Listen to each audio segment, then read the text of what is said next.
We have already gone through my quarterback, my running back, my wide receiver rankings, but we haven't combined them all together. In today's video, we're going to be talking about my top 50 overall rankings for the 2025 fantasy football season for PPR leagues. My full PPR and half PPR rankings and cheat sheet are available. Link in the video description over on the Patreon. If you guys are new to the channel and you end up enjoying today's video, make sure you guys hit that subscribe button down below, like it owes you some money. So today, we're going to be breaking down in full my top 50 overall rankings for PPR in tiers. So without further ado, let's get into today's video. We begin with the S tier, my top 6 overall players for 2025. Ja'Marr Chase, Bijan Robinson, Saquon Barkley, Jahmyr Gibbs, CeeDee Lamb, as well as Justin Jefferson. These are 6 players that don't need a huge introduction, Bruce Buffer style. These are 6 players that we all know and love. Ja'Marr Chase, the Triple Crown winner from last season. He is on an elite offense with a defense that is absolutely trash. They're going to have to throw the ball a ton late in games, making Ja'Marr Chase a very easy pick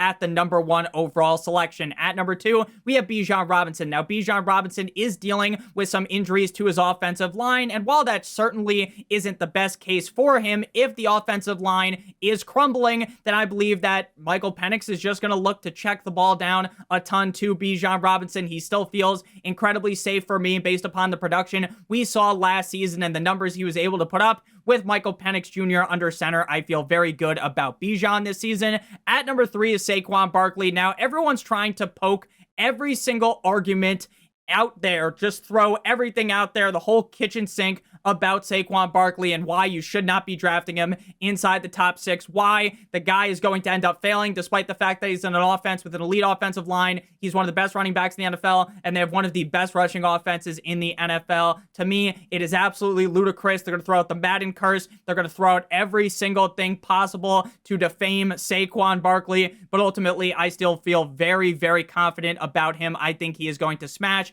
in one of, if not the most run-heavy offenses in the National Football League. At number 4, we got Jahmyr Gibbs. Jahmyr Gibbs has now had back-to-back seasons as a top 8 finisher in terms of points per game, and there is no reason for that to stop this season. Jahmyr Gibbs is on an offense that is now going to utilize him earlier on in games. There was a lot of games in the prior 2 seasons where David Montgomery is getting that work early on, and Jahmyr Gibbs is off watching from the side like his name was Ian Gary. So ultimately, I do really believe that if the team is inserting him off the jump, like all the reports are talking about, Jahmyr Gibbs has a good shot of finishing as the RB1 overall. At number 5, we have CeeDee Lamb. Now, if you drafted CeeDee Lamb last year, you felt a little bit disappointed because he didn't live up to ADP. But there are a lot of reasons as to why that was the case. For one, he was dealing with a contract dispute with Jerry Jones throughout the summer, and that contract negotiation finally came to a close on August 26th, right before the season started.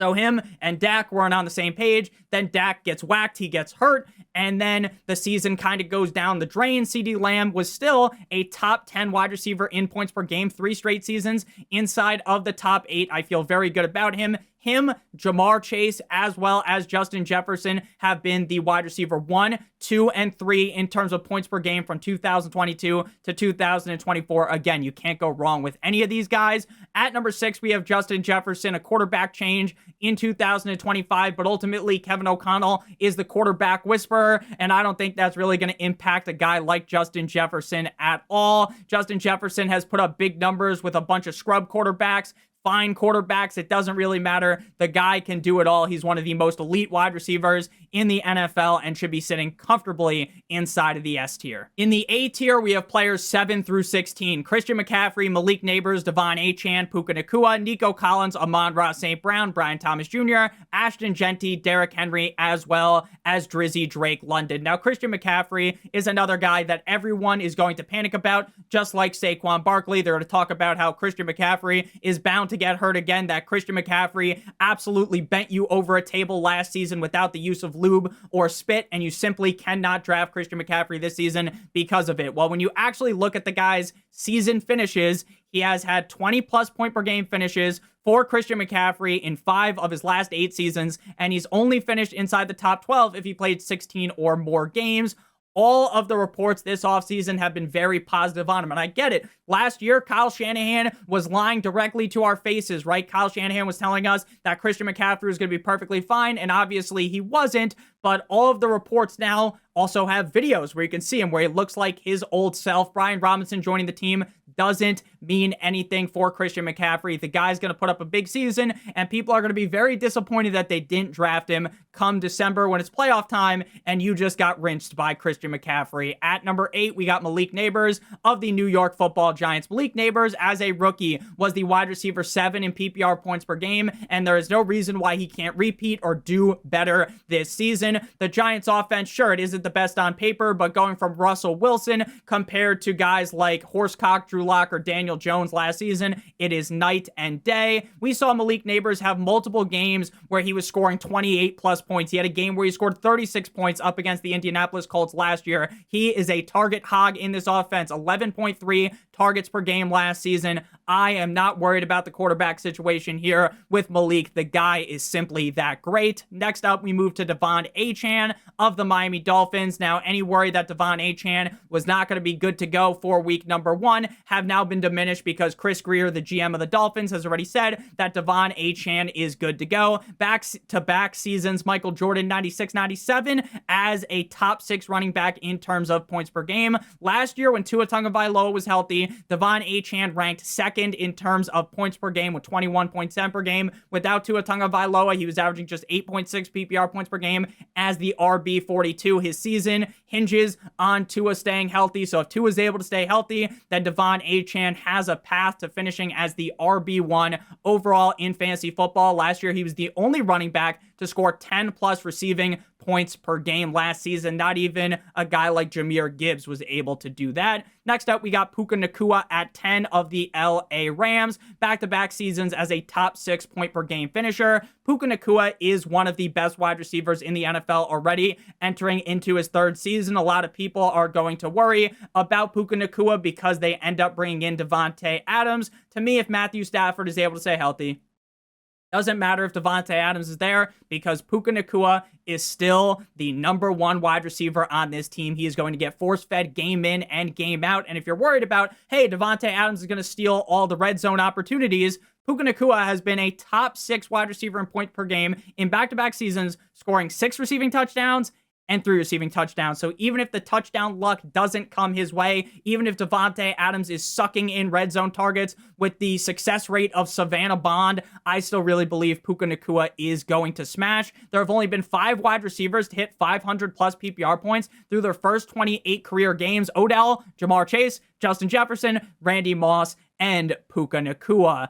At number 11, we got Nico Collins of the Houston Texans. Nico, cousin, let's go bowling Collins. Back-to-back top 9 finishes in terms of points per game. CJ Stroud, I get he fell off the edge of the earth last season, but ultimately I think he will bounce back this year. Nico Collins still the alpha wide receiver in this offense. No Tank Dell this year, and they also got rid of Stephon Diggs. Last year, prior to the hamstring strain from weeks 1 through 4, we saw Nico Collins be the wide receiver 13, the wide receiver 4, the wide receiver 37, and the wide receiver number 1. PFF has the highest graded wide receiver over the last 2 seasons, and that is Nico Collins. The guy is legit. I've been talking him up for years, even when giraffe neck Davis Money Mills was the starting quarterback of the Houston Texans. And now with CJ Stroud as the lead signal caller, the upside is significant with Nico Collins. Last year in terms of efficiency, 3rd in yards per out run, 9th in yards per target, 7th in yards per team pass attempt, 3rd in dominator rating, and 5th in explosive rating. At number 12, we got Amon-Ra St. Brown. Now, Amon-Ra St. Brown might be the safest player overall inside of this tier. Amon-Ra St. Brown is essentially like wrapping 22 condoms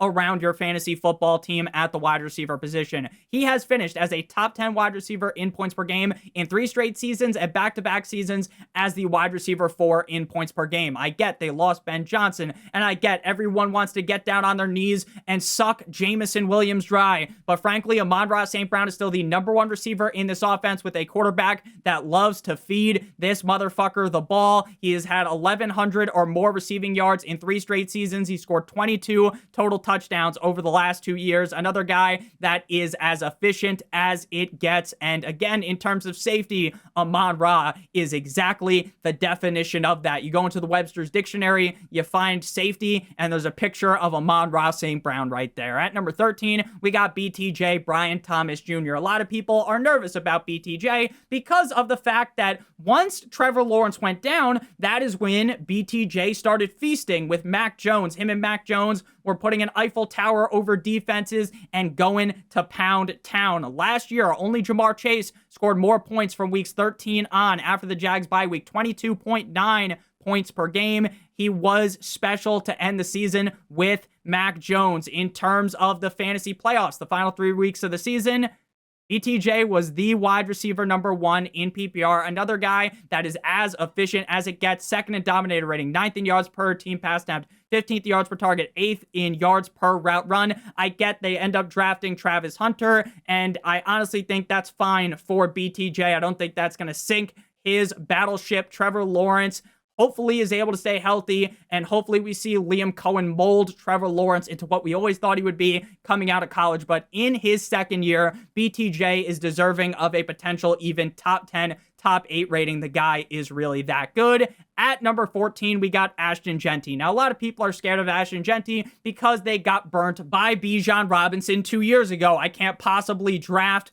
the rookie running back that early because Bijan Robinson had me begging for forgiveness because Arthur Smith is a certified fucking dumbass. But now with Pete Carroll in Viva Las Vegas, the wheels are completely up for Ashton Jeanty. I honestly think as a rookie, he has the upside to finish as the RB1. This motherfucker averaged 185.8 rushing yards per game last season in college at Boise State. I get he wasn't in the SEC, and people will clown him for that. And sure, I get it, right? If he was putting up 80 yards per game and everyone's hyping him up because of his build, the man was averaging close to 200 rushing yards per game. Do not overthink Ashton Jeanty, and the team has proven that he is the workhorse running back. At number 15, we got Derrick Henry. The only thing going against Derrick Henry is his age. The guy is just everlasting. He continues to put up belt to ass year in and year out. Last year, as a straight up unk, he's the running back 4 in points per game, 18 plus point per game finishes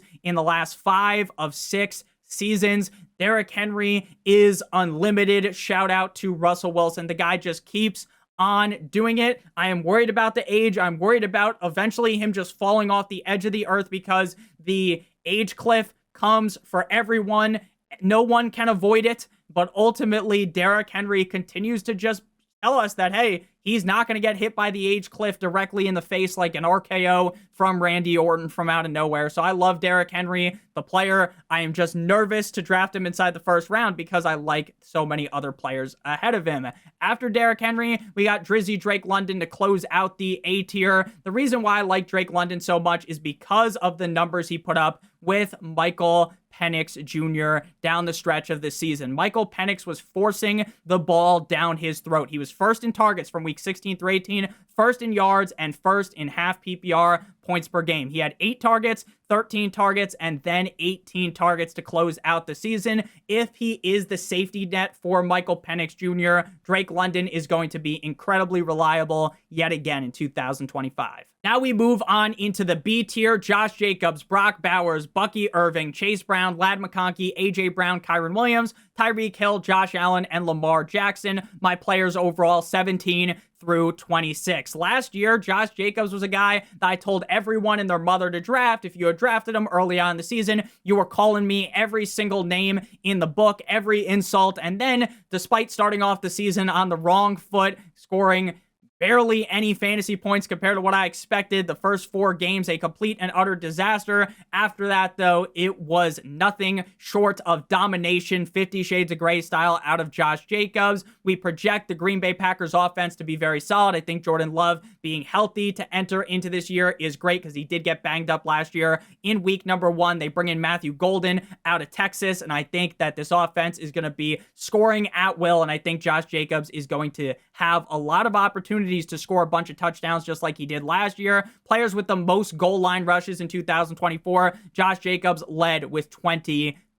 Next up, we move to player number 18, Brock Bowers. Now, Brock Bowers is a guy that, to me, in 10-team leagues, incredibly valuable. In an 8-team league, incredibly valuable. In a 12, 14-team league, I don't like him as much strictly because the tight end positional value isn't as important in those leagues. But Brock Bowers has everything to like about him, right? There's nothing wrong with the game of Brock Bowers. He is the clear #1 target on this team, if I'm being honest with you, even if Jacoby Myers, Violet's brother, doesn't even end up getting traded. Brock Bowers, tight end 3 in points per game as a rookie, as the tight end #1, leads the tight end position in targets, receptions, receiving yards, only scores 5 total touchdowns. His efficiency numbers are off the heezy, as they used to say. I fully expect Brock Bowers to have a great season yet again with the best quarterback he's played with in his NFL career, with Geno Smith. So Brock Bowers feels very, very safe. At number 19, we got Bucky Irving. Now, before the Rachaad White injury, a lot of people were talking about how Bucky Irving can't be a workhorse running back, even though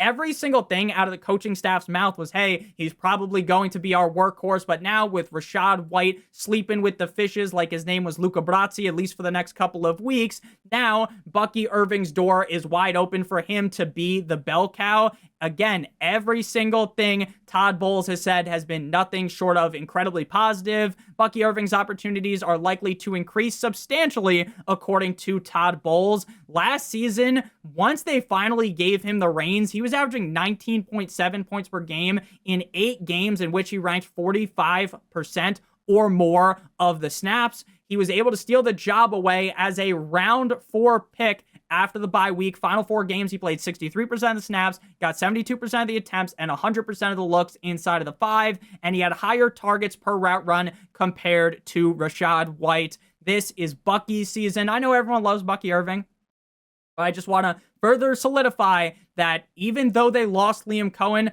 I still expect the Tampa Bay Buccaneers offense to be fantastic. Shout out to the Fantastic Four and Pedro Pascal. It's a good thing I'm not around him, though, because he might grab me if he gets a little bit anxious. Ooh. At number 20, we got Chase Brown, running back of the Cincinnati Bengals. Now, everything said in the offseason about Bucky Irving has been incredibly positive. The same exact thing is the case with Chase Brown. Offensive coordinator Dan Pitcher is committed to making Chase Brown a superstar this season. Chase Brown is going to, by the end of the season, be a household name. He's everything all Sneckler was. Y'all will know who he is. Down the stretch of the season, from weeks 9 through 17, when the team truly gave him the workload, he was a top 12 running back in 6 of 8 games, top 8 in 5 of 8 games, and he had 4 of 8 games inside of the top 5. Last season, when he was given the workload after Zach Moss's injury, he's the RB3 in points per game from weeks 9 through 17, 20.6 PPR points per game. Without Zach Moss, 18.9 carries per game,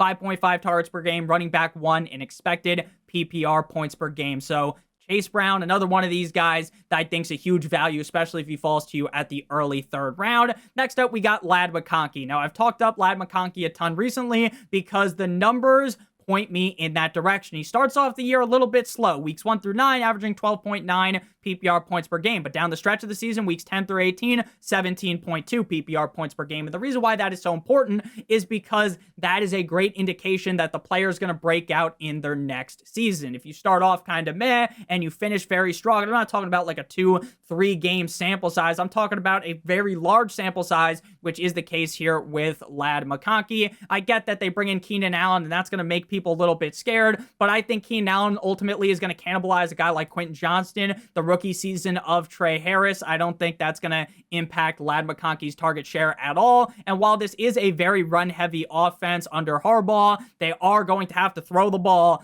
and a lot of those targets are going the way of Ladd McConkey, another guy that was uber efficient in his rookie year. Next up, we move to A.J. Brown, wide receiver of the Philadelphia Eagles. But before we talk about A.J. Brown and the rest of the players inside the top 50, I would like to give you guys a quick word for our friends and our partner over at Underdog. If you're brand new to Underdog, and sign up using promo code Notorious, or by clicking on the link in the video description, you will get a free pick plus a first-time deposit offer of up to $1,000 in bonus cash, as well as getting my draft guide sent to your email the very next day in the morning. If you're new to Underdog and don't know what it is, it's the best part about fantasy football. It's best ball. It's the draft, and that's it. There's no waivers, no trades, no in-season management. Underdog automatically puts the highest scores into your lineup at the end of every single week. Their biggest tournament, Best Ball Mania, $2 million to first place, $25 to enter, $15 million in total prizes, $1 million to first place. Make sure you guys check that out. Promo code Notorious. Come draft with me on there. Now, AJ Brown's a guy that honestly I don't really love this season, and it's not because I think AJ Brown has big fat bust written all over his face like his name was Lily Phillips. It is because of the fact that I just don't see him being that league winner due to how run heavy the offense is. He'll probably finish as a top 12, top 15 wide receiver, but I just don't see a path towards him being the wide receiver 3, the wide receiver 2,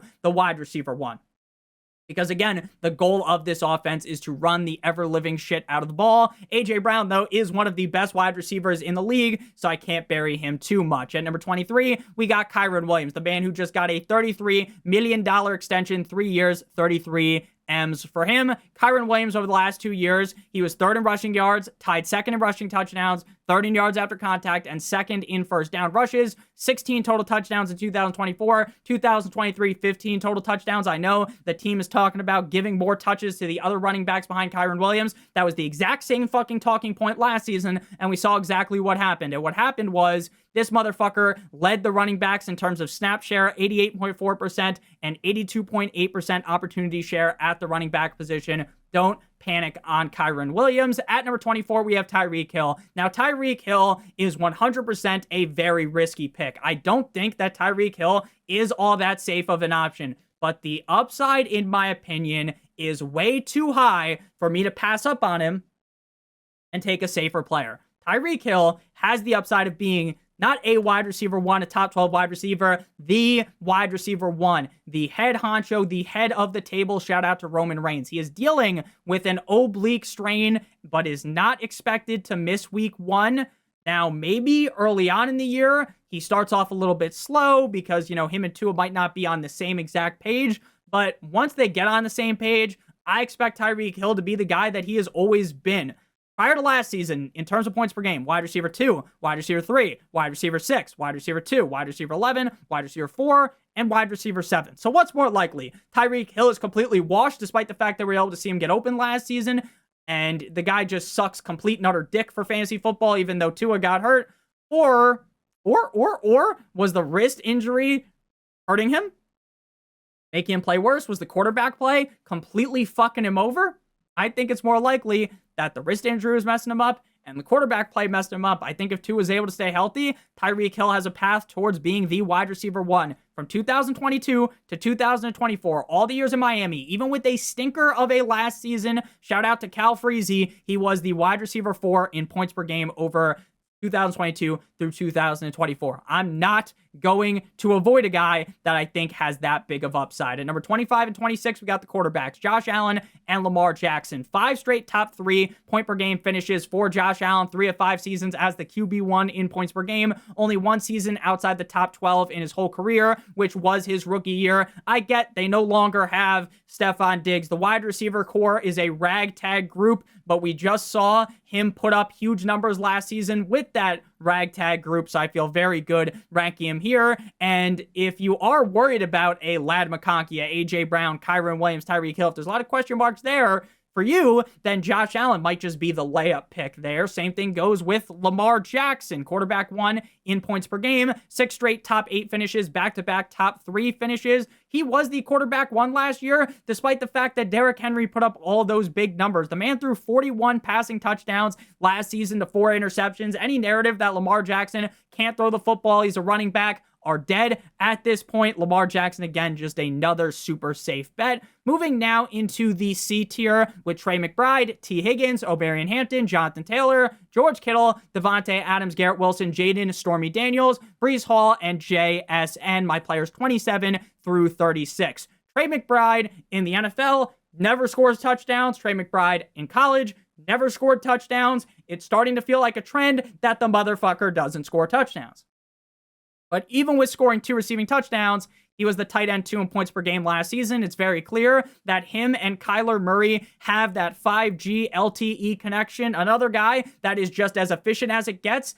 outside of inside the red zone. And when I watch him play, it's not like he's not open. Just for some reason, Kyler Murray's midget ass doesn't see him in the red zone. I do believe that Trey McBride has touchdown upside, but at some point, if he doesn't score a bunch of touchdowns again this year, we kind of just have to acknowledge that maybe he just isn't that guy. But even with a few touchdowns too last season, we still saw him finish as the tight end 2 in points per game, so I'm not going to panic at all. At number 28, we got T. Higgins. Now, T. Higgins is a guy that a lot of people are worried to draft because, oh my gosh, T. Higgins is the wide receiver 2 on the Cincinnati Bengals, and he can't possibly be as good as he was last year as the wide receiver 6 in PPR points per game. He had dealt with a couple of injuries last season, only playing in 12 games, but this is another guy that has 30-plus point per game upside in any given matchup. He scored 40 points up against the Denver Broncos in Week 17 last season. If you had T. Higgins on your championship team, you probably won because of him.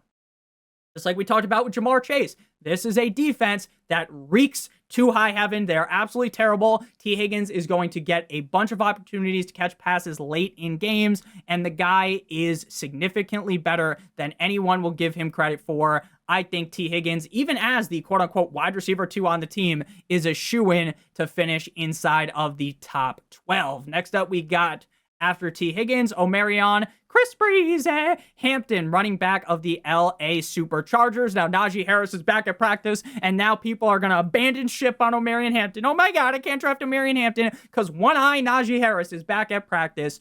Sure, maybe Najee gets a couple touches in week 1, but he's not the guy. He lost the starting job to the rookie Omarion Hampton. Omarion Hampton is going to be the bell cow lead back on a great rushing offense. A offense that just had J.K. Dobbins producing elite numbers for multiple games last season. And Omarion Hampton is significantly better than the version of J.K. Dobbins that was scoring all those fantasy points last season. Next up, we got Jonathan Taylor. Now, I have some concerns about Jonathan Taylor. For one, over the last 3 seasons, he's played in 14, 10, and 11 games. That is not great. He is a very talented running back. He plays behind a great offensive line. But last year, if you had him during the regular season, you probably didn't make the playoffs. But if you made the playoffs, you probably won your league because he averaged 30.8 fantasy points per game in PPR for the final 3 games of the season. So, he finished strong, but the beginning of the season, the other 11 games, not so hot. I'm a little bit worried about how the offense will look. Jonathan Taylor, I don't think is going to be like this massive, colossal bust if he's healthy, but I just don't like him as much as I like Omarion Hampton. Next up, we got George Kittle, tight end of the San Francisco 49ers, top 6 finisher in points per game every single one of his last 7 seasons, top 3 in points per game in 5 of the last 7 seasons.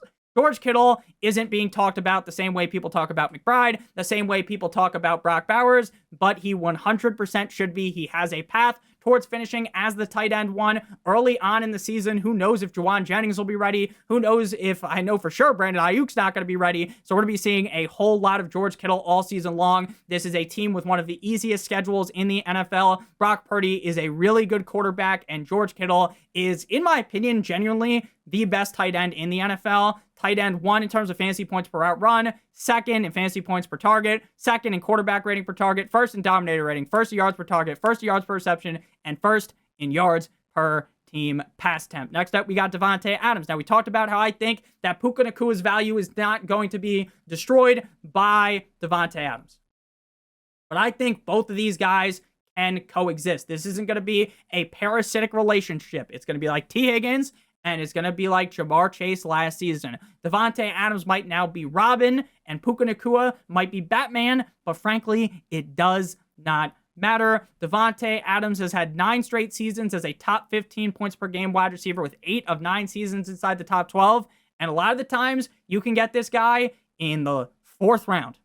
Just doesn't make a lot of sense to me. I get he's another guy that's getting older, but I think that's almost priced into him. And he was able to put up numbers on a shitty Vegas team, able to put up numbers with the shitty Jets team. He put up numbers over the years with Green Bay. What do you think he's going to do with Matthew Stafford? The answer is put up numbers. Next up, we move to Garrett Wilson. Now, Garrett Wilson is a wide receiver that has really been a guy that we have fallen for over the last couple of years.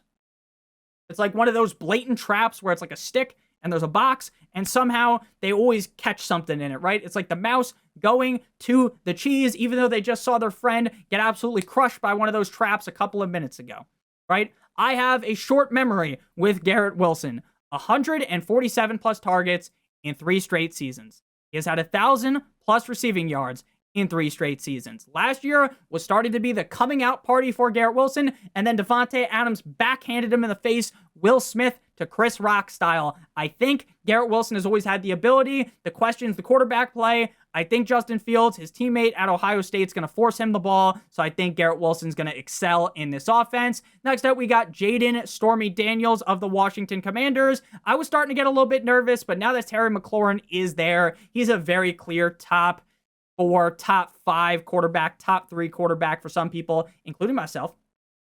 He's my quarterback 3. Quarterback 5 last season in points per game. Great rushing upside. Great efficiency metrics. He's got Terry. He's got Debo. He has old man Zach Ertz. I just feel like this is a situation where he is set up to succeed yet again. So based on the numbers he put up last year as a rookie, I think he could do just a little bit better this season. Next up, we got Breece Hall. Now, if you drafted Breece Hall last season, you probably still feel some type of way about that, right? You probably still feel like Breece Hall absolutely robbed you. He took your lunch money and he left you with a wedgie on the fucking flagpole. But the season prior to last year, he was the RB number 6. Now, there are all of these talks about, oh my gosh, Braylon Allen, and you can just hear the fucking metaphorical cock hitting the uvula of people talking about Braylon Allen. And I like Braylon Allen as much as the next guy, but every single report has still been Breece Hall's the guy. Breece Hall's getting the pass catching work. And that's what matters. Now, again, I get Breece Hall might get vultured a couple times, and it's going to be frustrating. They obviously have Justin Fields who can run, but I feel like Justin Fields is going to open up the opportunities more for Breece Hall. And the head coach, Aaron Glenn, has already said that they plan on getting Breece Hall the ball a ton, check downs, giving him the ball out of the backfield, where he found great success, shout out to Borat, in 2023 with 76 receptions, the year he finished as the RB6 in points per game. Final guy inside this tier is JSN, Jackson Smith Najigba, wide receiver 17 in points per game last season. I love JSN. I love his skill set. I don't think he's really that risky of a bet, but I don't like him as much as most people because, for one, I don't trust Sam Darnold at all. I really do believe that Kevin O'Connell is the only reason why we saw the resurgence of Sam Darnold last season, which is why I think JJ McCarthy, who I'm not even truly sold on, will be good because of Kevin O'Connell. They bring in Cooper Kupp, who I get,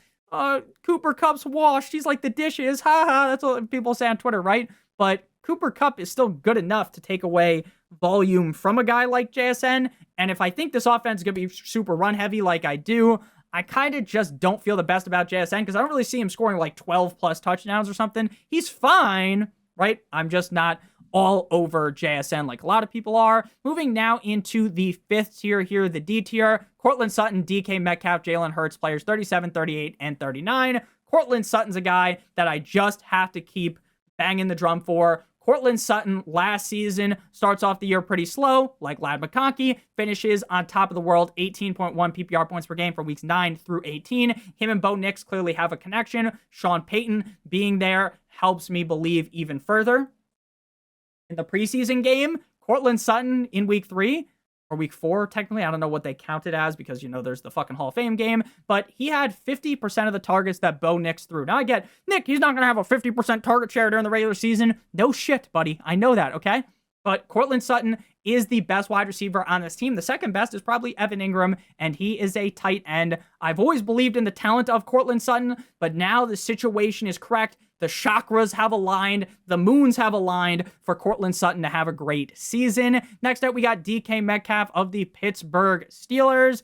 DK did not perform very well last season. DK has been underperforming for his whole career compared to where a lot of people would have thought he would have been able to do. Now, if you look at his game log last year, I think it's pretty important to understand that he slowed down drastically after that knee injury that he suffered in week number 7. Through those first 7 games of the season, he had a game where he's the wide receiver 2, the wide receiver 12, and the wide receiver 6. After that, he was never quite able to get up to that play.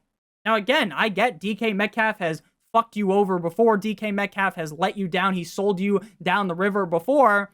But now he's with Rodgers. And I get, Nick, Aaron Rodgers isn't that great anymore. I get it. And this is a run-heavy offense. But if they're going to throw the ball, it's going to DK Metcalf. He's clearly the best wide receiver on this team. And I think people are underlooking him due to the fact that they've gotten screwed over by him in the past. Final guy inside the D tier is going to be Jalen. Stop. It hurts. Quarterback of the Philadelphia Eagles. 4 straight top 6 point per game finishes. One of those seasons, he's the QB1. The other season, he's the quarterback 2, and the other 2 outside of that, the quarterback 6 in points per game. Jalen Hurts has all the weapons. He has the free tush-push touchdown and one of the best offensive lines. He's a clear top 5 quarterback in fantasy football. Moving now on into the 6th tier here, the E tier, with my players 40 through 50, the final players in today's video. So if you have enjoyed thus far, hit that like button like it owes you some money, and that subscribe button as well. Joe Burrow, Terry McLaurin, Alvin Kamara, Mike Evans, DJ Moore, Marvin Harrison Jr., Travion Henderson, Ted McMillan, Chuba Hubbard, Calvin Ridley, as well as Stephon Diggs. People will say, Nick, Joe Burrow can't possibly throw the ball 652 times again. My rebuttal is the defense absolutely sucks. He's going to have to do it again. He's going to put up big passing numbers. I get he is not the most mobile quarterback, but it doesn't matter because he's going to throw the ball a ton. He's got Jamar Chase. He's got T. Higgins. Don't overthink Joe Burrow. At 41, we got Terry McLaurin. Now, Terry McLaurin had his career best point per game finish last year, scoring 13 receiving touchdowns. Do I think he's scoring 13 receiving touchdowns again?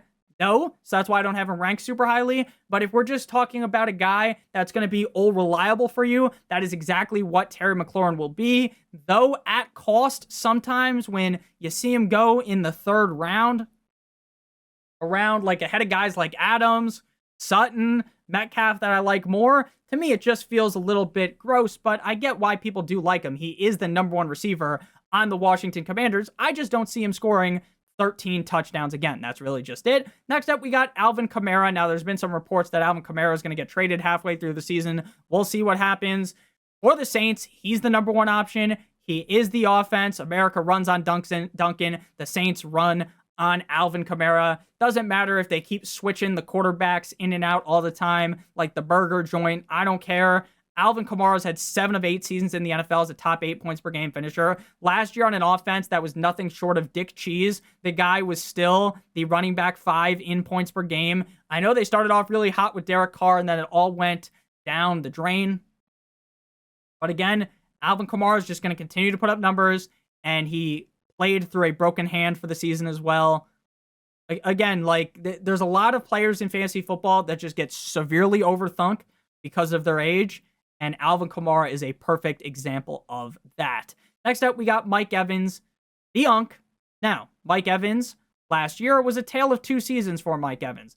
Beginning of the year with Godwin, and the end of the year without Godwin. With Godwin, he wasn't the best. Now, I'm not saying that he was a complete and utter bust, but he wasn't that top 12 wide receiver that he finishes to be.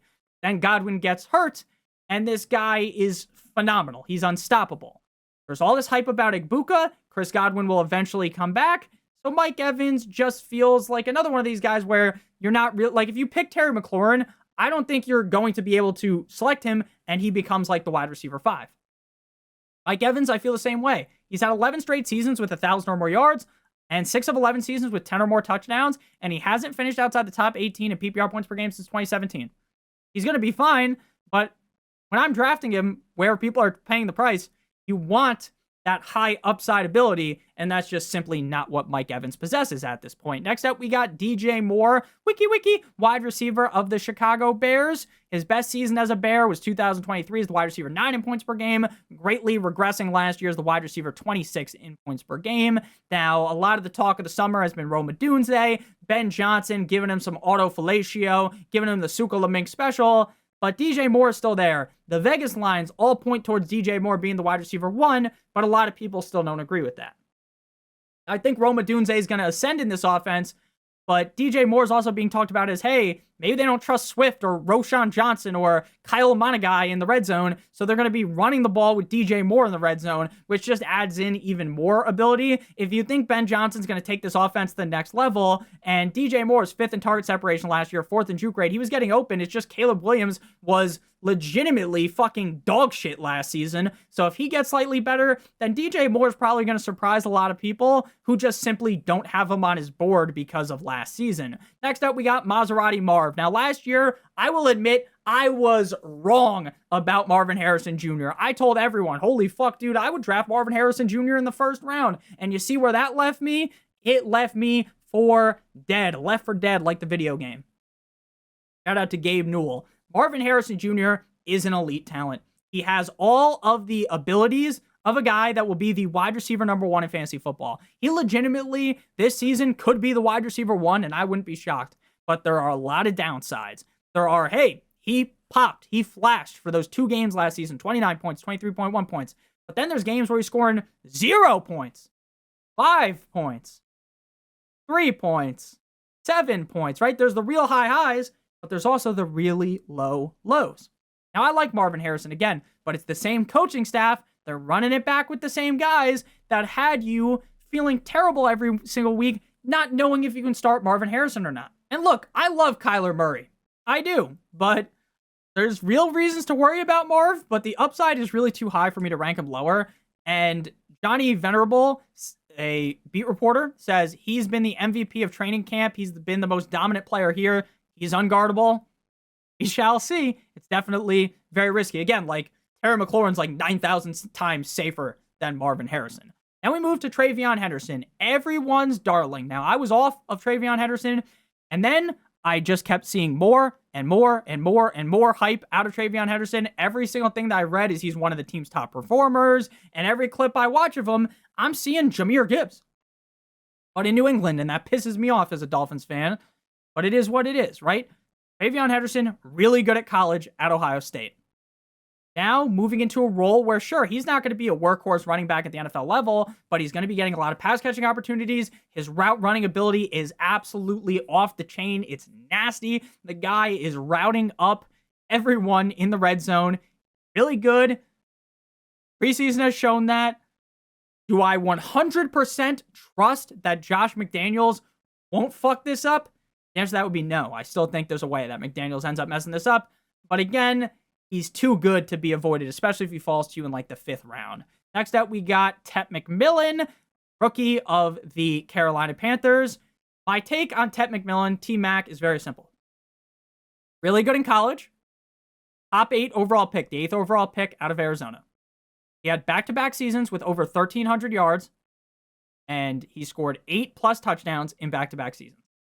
Bryce Young, towards the end of the last season, locked in. He looked fantastic. He looked amazing. He looked like Sidney Sweeney's rack inside of Euphoria. Adam Thielen is now gone from this offense. He's chilling in Minnesota. He's back home, so good for him.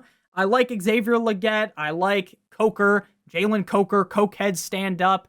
Shout out to the man in Scarface. Okay, I'm reloading, but Tep McMillan should be the wide receiver 1. Might take some time, but I think he could develop into a superstar as a rookie. Next up, we got Chuba Hubbard, his teammate. A lot of people, just for some reason, not wanting to draft Chuba Hubbard, despite 8 of 15 games last season, ranking inside the top 12.